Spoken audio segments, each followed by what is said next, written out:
नमस्कार, welcome to career 247। मैं हूं प्रशांत धवन। नाउ जैसे मैंने आपको प्रीवियस वीडियो में बताया था, इजराइल के एक्शंस की वजह से एक इस्लामिक नेटो बनने का प्रोसेस शुरू हो जाएगा। ये रातों रात नहीं बनेगा क्योंकि सभी कंट्रीज को इकट्ठा लाना मुश्किल होगा, मगर इसकी शुरुआत हो चुकी है।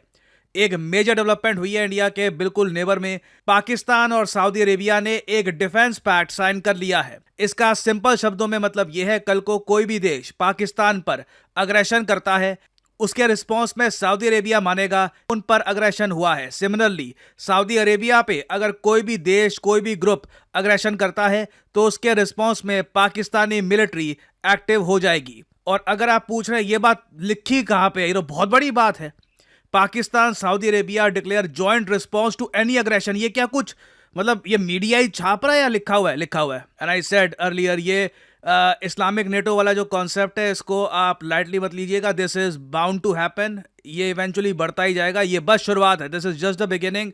आने वाले समय में बहुत सारे जो इस्लामिक कंट्रीज है वो इसी टाइप का पैक्ट साइन करेंगे ना। जो सऊदी अरेबिया की सरकार ने इस पर ऑफिशियल नोटिफिकेशन इशू करी है, जो अपनी वेबसाइट पर उन्होंने टेक्स्ट लिखा है, ये मैं आपको दिखाता हूं ना। ये आपके सामने ऑफिशियल वेबसाइट है सऊदी अरेबियन गवर्नमेंट की। इधर आप देख पाओगे, ये यहाँ पे शहबाज शरीफ बैठे हैं। बाय द वे, पाकिस्तान के प्राइम मिनिस्टर और आसिम मुनीर दोनों 3 कंट्रीज के टूर पे निकले हैं। मैंने आपको पहले बताया था। पहला देश है सऊदी अरेबिया, फिर है यूनाइटेड किंगडम, और फिर इवेंचुअली ये यूएस में भी जाएंगे। यूएस में भी बताया जा रहा है कि पाकिस्तान यूएस की एक मेजर अनाउंसमेंट होने वाली है। और इधर यहाँ पे आप देख पाओगे, ये जो पूरा टेक्स्ट है यहाँ पे तो ऑफ कोर्स स्टार्टिंग में हमने वेलकम किया है, दोनों कंट्रीज के हिस्टोरिक रिलेशंस है वगैरह, ये सब बातें यहाँ पर लिखी है। मेन लाइन ये है यहाँ पर, the agreement, strategic mutual defence agreement sign हुआ है सऊदी अरेबिया और पाकिस्तान के बीच में। इस एग्रीमेंट में साफ साफ लिखा है कि एनी एग्रेशन, ये जो वर्ड है ना any, it means pretty much, it can be anything, कुछ naval, air strike, military, army का कुछ यहाँ पे है। Any aggression against either country shall be considered an aggression against both. ये अगर आप पूछ रहे हैं, जो 1971 में इंडिया ने यूएसएसआर के साथ किया था कि इंडिया पे अटैक, मतलब कि यूएसएसआर पे अटैक, उसी के बेसिस पर यूएसएसआर ने इंडिया को बचाया था फ्रॉम अमेरिकन अटैक। तो हाँ बिल्कुल, ये उसी के बेसिस पर है। This is a mutual defence pact. और आप यहाँ पे पूछोगे भारत सरकार का क्या रिएक्शन है। This is a huge development. कल को मान लीजिए पाकिस्तान में कोई एक बहुत बड़ा आतंकवादी संगठन फिर से खड़ा हो जाता है जो पूरे रीजन की स्टेबिलिटी को चैलेंज कर रहा है, इंडिया उसके अगेंस्ट एक्शन लेता है, हम आतंकवादियों को मारते हैं, तो उस केस में क्या सऊदी अरेबिया मानेगा कि इन पे भी अग्रेशन हुआ है? जो डॉक्यूमेंट यहाँ पर है, जो वर्ड्स यहाँ पर लिखे हैं, इसके बेसिस पर यही बोलना पड़ेगा कि हाँ। नहीं तो एक बार को ना सऊदी अरेबिया जिस तरीके की लैंग्वेज यूजुअली लिखता है उस पर यह भी कह सकते थे ये कि any attack on Saudi Arabia will be considered an attack on Pakistan, के one sided mutual defence pact, कि सऊदी अरेबिया पे कोई आक्रमण करेगा तो माना जाएगा पाकिस्तान पे अटैक हुआ है, पाकिस्तान के अटैक को नहीं माना जाएगा कि सऊदी अरेबिया पे अटैक हुआ है। बट क्लियरली पाकिस्तान ने यहां पर एक मौका देखा है। अरब वर्ल्ड में पैनिक है, और मैंने आपको पहले ही बताया था, मेरे हिसाब से इजराइल को दोहा पे अटैक नहीं करना चाहिए था। इंडिया ने इसकी ऑफिशियली निंदा भी करी है, क्योंकि इससे ना आप देखोगे एक पैनिक की लहर फैल चुकी है पूरे अरब वर्ल्ड में। और अब ये पाकिस्तान, कोई भी इनको कंट्री कहीं पे इनको दिख जाएगा ना जो मिलिटरीली पैसे के बदले में इनको अपनी आर्मी प्रोवाइड कर दे, इनको डिफेंस प्रोवाइड कर दे, ये लोग ये सब करना शुरू कर देंगे और इसके डायरेक्ट जियोपॉलिटिकल इंप्लीकेशंस भारत पे भी आएंगे। और इंडिया ने इसके रिस्पॉन्स में अभी तक क्या कहा है, ये आपके सामने भारत सरकार का रिस्पॉन्स है। ये बात इंडिया के जो ऑफिशियल स्पोक्समैन उन्होंने कही है कि we have seen the reports, हमने रिपोर्ट्स देखी है, of the signing of a strategic mutual defence pact between Saudi Arabia and Pakistan. Bharat सरकार इससे अवेयर है, ये कंफर्म करती है कि हाँ बिल्कुल ये हुआ है। The government was aware of this development, हमको पता था कि ये होने वाला है। और देखिए काफी हद तक मैं आपको यही बता दूं, सऊदी अरेबिया पाकिस्तान की मिलिट्री को एज ए बॉडीगार्ड हायर करना चाहती थी लंबे समय से। इमरान खान इसके अगेंस्ट थे, अब पाकिस्तान की जनता भी अगेंस्ट थी। ऑब्वियसली उनको भी नहीं चाहेंगे कुछ बिलियंस ऑफ डॉलर्स में पाकिस्तान की मिलिट्री सऊदी अरेबिया में डिप्लॉयड हो जाए। मगर यहाँ पे हुआ क्या है, सऊदी अरेबिया और पाकिस्तान की गवर्नमेंट्स ने एक दूसरे की फेस सेविंग के लिए एक म्यूचुअल पैक्ट साइन कर लिया है, जिसमें हालांकि लिखा तो है कि कल को सऊदी अरेबिया पाकिस्तान के डिफेंस में आएगा, मगर सऊदी अरेबिया की मिलिट्री है क्या? I mean it's not really a very powerful military, उनकी आबादी भी बहुत कम है।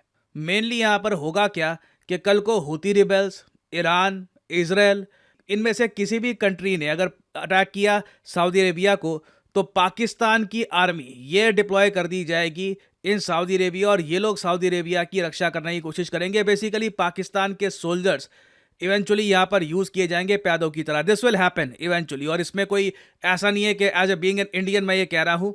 आई थिंक जो लोग पाकिस्तान में भी हैं, जो थोड़ी बहुत जियो पॉलिटिक्स समझते हैं, इवन दे विल अंडरस्टैंड के एक बहुत पुराना एक इंतज़ाम जो वो लाना चाहते थे, इसको एक म्यूचुअल डिफेंस ट्रीटी के अंडर ले आए हैं। तो भारत सरकार ने भी कहा है कि हम अवेयर थे इस डेवलपमेंट को लेकर, which formalises a long standing arrangement between the two countries had been under consideration. लंबे समय से इस पर बातचीत चल रही थी कि ये करना तो है, कैसे करें, कैसे इस तरीके से ये कहानी आगे बढ़ाएं जिससे पाकिस्तान के लोग भी काफ़ी हद तक they should be okay with this. उनको भी ना लगे कि हमारी आर्मी कहीं पर अब बस डिप्लॉय कर दी जाएगी और हम दूसरे देश की रक्षा करने के लिए क्यों जान दें। तो एक तो यहाँ पे म्यूचुअल डिफेंस एग्रीमेंट से वो बात कवर हो जाती है। फिर अब क्वेश्चन यहाँ पर ये आता है कि हमारा क्या, कल को अगर मान लीजिए हमको ऑपरेशन सिंदूर कंटिन्यू करना है तो हम क्या करेंगे। तो उसके रिस्पॉन्स में यहाँ पर लिखा है वी मतलब as an republic of India, हम स्टडी करेंगे इसकी इम्प्लीकेशंस, कि हम बात करेंगे यहाँ पे सऊदी अरेबिया से कि आर यू गाइस श्योर कि कल को हम अगर पाकिस्तान पे अटैक करते हैं, आप मानोगे कि आप पे भी अटैक हुआ है, क्या आप वहां पे उस रास्ते जाना चाहते हो, क्योंकि उस केस में you will be up against the Indian military. तो ये बात ऑब्वियसली सऊदी अरेबिया की गवर्नमेंट से हमें डिस्कस करनी होगी। ऑब्वियसली वो यही बोलेंगे कि नो, तुम्हारे पाकिस्तान की अगर मिलिट्री कुछ कॉन्फ्लिक्ट होती है तो उसमें इतना इन्वॉल्व होंगे नहीं, this is primarily for our safe. So बिल्कुल इसके इम्प्लीकेशंस अभी स्टडी किए जाएंगे for our national security, Bharat की नेशनल सिक्योरिटी के लिए, ग्लोबल स्टेबिलिटी के लिए। The government remains committed to protecting India's national interest and ensuring comprehensive national security in all domain. और अगर यहाँ पे आप सोच रहे हैं यूएस का क्या, क्योंकि सऊदी अरेबिया का जो मेन सिक्योरिटी गारंटर हुआ करता था वो यूनाइटेड स्टेट्स ऑफ अमेरिका था। यूएस का क्या हुआ? देखिए, US is in a decline, US constantly decline mode में है। आज के समय इनको टैरिफ वॉर वगैरह पता नहीं क्या क्या करना पड़ रहा है, दूसरे कंट्रीज़ पर टैरिफ लगाने पड़ रहे हैं ताकि वहाँ पे मार्केट एक्सेस मिल जाए। तो United states of America number 1 पहली बात तो रिलायबल रहा नहीं है। कतर पे जो अटैक हुआ है उससे बाकी सब अरब कंट्रीज़ का विश्वास यूएसए पर से हट गया है। उनको समझ में आ चुका है कि यूएस की जो मिलिट्री है अगर वो डिप्लॉयड है सऊदी अरेबिया कतर में, ये सिर्फ और सिर्फ ईरान के अगेंस्ट डिप्लॉयड है। They do not care about the safety security of the Arab countries as a whole. तो अब ये जो अरब नेशंस हैं इसमें इवन यूएई काफ़ी हद तक मैं कहूँगा इवेंचुअली इन्वॉल्व होगा। सऊदी अरेबिया, यूएई, ओमान वगैरह बहुत सारे देश हैं। ये पाकिस्तान और वेरियस और कंट्रीज जो है उनके साथ सिक्योरिटी कोलैबोरेशन, सिक्योरिटी एग्रीमेंट्स अपने साइन करना स्टार्ट कर देंगे जिससे इनकी सेफ्टी इंश्योर हो पाए। नाउ फाइनली यहाँ पे एक और प्लेयर के बारे में भी हमको बात करनी होगी, इजराइल। हमने इंडिया के बारे में बात करी, यूएस के बारे में बात करी। अब क्वेश्चन ये आता है कि इन द फ्यूचर मान लीजिए कतर भी ऐसा एग्रीमेंट साइन कर लेता है पाकिस्तान के साथ, हमास के जो ये लोग हैं ये अभी भी कतर में घूम रहे हैं, उस केस में अगर इजराइल अटैक करता है कतर को तो क्या पाकिस्तान सीधा अटैक करना स्टार्ट कर देगा इजराइल को? Can this happen as well?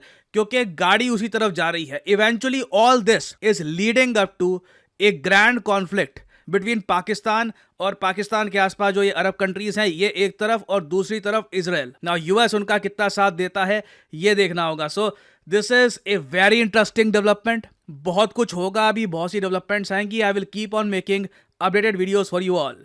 Now generative AI के बारे में मैं एक ही बात बोलूंगा, इट इज ऑसम। आप उससे कुछ भी क्रिएट कर सकते हो, और जब मैं बोलता हूं कुछ भी, आई मीन एनीथिंग। आप अपना खुद का एक फिक्शनल कैरेक्टर बना सकते हो एक प्रॉम्प्ट डालकर, और ना सिर्फ इस कैरेक्टर की इमेज, आप इसको मूव करा सकते हो। आप इसी कैरेक्टर को दिखा सकते हो वेरियस पोजीशंस में। आप ट्रेन कर सकते हो अपने एआई को एक स्टोरी बनाने के लिए, and you can create anything for the world. इसलिए आज के समय कंपनीज सिर्फ डिग्री नहीं देख रही, डिग्री के साथ साथ वो लोग ये भी देख रहे हैं कि क्या ये आदमी जनरेटिव एआई को प्रॉपरली समझता है। क्योंकि आप अगर जनरेटिव एआई को प्रॉपरली अगर यूज कर सकते हो तो जॉब मार्केट में आप अलग ही दिखोगे। Your chances of getting employed increase tremendously. कई स्टडीज तो हमको ये भी बताती है कि अगर एक आदमी जॉब ढूंढने के लिए जाता है आर्टिफिशियल इंटेलिजेंस की स्किल्स के साथ, तो उसको 28 से 30% हायर सैलरी मिलती है कंपेयर टू अदर्स। तो अगर आप बहुत ही जल्द जॉब ढूंढने के लिए जाने वाले हैं, जॉब मार्केट को एंटर करने वाले हैं, you should have generative AI skills. इससे आपको एक डेफिनेटिव एज मिलती है, आपका रेज्यूमे अलग ही दिखता है।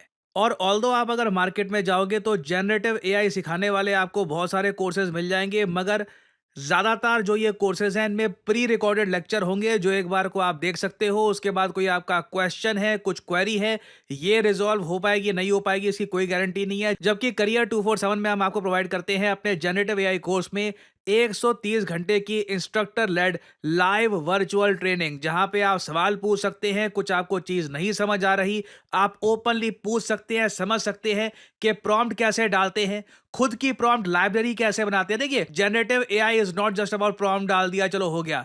आपको यहां पर यह सीखना होगा कि एआई मॉडल ट्रेनिंग कैसे होती है, डिप्लॉयमेंट कैसे की जाती है, AI for data and enterprise solutions कैसे किया जाता है, ताकि आप कॉर्पोरेट वर्ल्ड के लिए तैयार हो पाए। तो आपको यहां पर करना क्या है, सिंपली जो वीडियो आप देख रहे हैं इसके कमेंट सेक्शन में जाओ। कमेंट सेक्शन में आपको ये लिंक मिल जाएगा, यहां पे इस लिंक पर करिए क्लिक और यहां आप परचेज कर सकते हैं करियर 247 का जनरेटिव एआई कोर्स। आपको अभी क्या करना है, यहां पर अपना नाम डालिए, ईमेल, फोन नंबर, जो डिस्काउंट कोड है यहाँ पर PD10 ऑफ कोर्स ये डालिएगा, ताकि तभी आपको डिस्काउंट मिलेगा, नहीं तो you won't get the discounted price. कुछ 1-2% लोग होते हैं वो कभी कभी कोड लगाना भूल जाते हैं and because of that they have to pay the whole price. So use the code, get the proper discount. Career 247 की तरफ से आपको कॉल आएगा and then you can make your purchase and you can start your journey in the generative AI course. इस course के लिए देखिए कुछ ऐसा नहीं है एज वगैरह, you can do this course at any as. हालांकि प्रेफरेबल रहेगा जितने आप यंग हैं, जितने आप अभी अपना करियर स्टार्ट कर रहे हैं, तब आप ये स्किल्स एक्वायर कर लेंगे। It will help you a lot later on in your career. याद रखिएगा, आज का ज़माना सिर्फ डिग्री का नहीं है, आपके पास स्किल्स भी होनी चाहिए to get the job that you want. So use the code PD10 and get the maximum discount. इसी नोट के साथ यह है वीडियो का अंत। Thank you for listening and as I always say, may the gods watch over you.